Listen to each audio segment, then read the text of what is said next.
E aí, meus queridos, tudo tranquilo? Chegou aquela época do ano que a gente tem horror, né? Vamos tirar o informe de rendimentos do Itaú para declarar o nosso amado imposto de renda. Ô, goiaba, né? Bom, mas a gente tem que fazer isso. Todo mundo, toda a população brasileira, a maioria tem que entrar nessa fase. Então, nesse vídeo eu vou te explicar como fazer para tirar o informe de rendimentos do Itaú, tá? É bem simples pelo aplicativo e esse informe de rendimentos ou tu vai utilizar ou tu vai entregar para o teu contador para fazer o teu imposto de renda, tá bom? Vou colocar na telinha do meu celular e vamos falar um pouco sobre isto. Telinha aí, gurizada, vamos lá.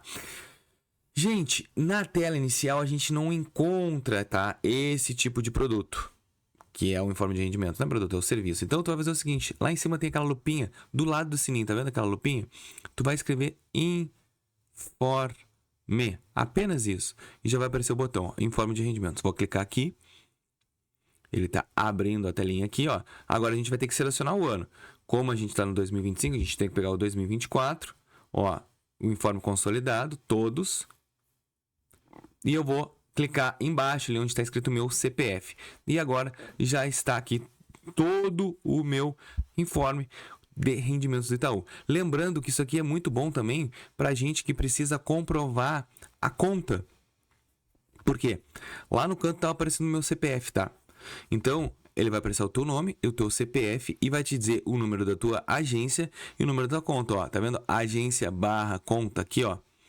Então, isso aqui também vai servir se caso a pessoa precise tirar um comprovante precisa de um comprovante de conta ativa do Itaú. Tu pode utilizar este comprovante aqui, porque o comprovante de renda, de residência que a gente precisa de conta ativa, ele precisa ter a tua conta, tem aqui o teu CPF, tem aqui e todas as informações necessárias. Então, nessa maneira tu pode tirar. Vinícius, eu queria baixar ele. É só tu apertar aqui, ó, a parte de compartilhar e encaminhar para onde tu quiser, ou se não, no teu aplicativo mesmo, meu aparece aqui em salvar em arquivos, eu posso salvar e encaminha também o WhatsApp direto do teu contador, tá bom?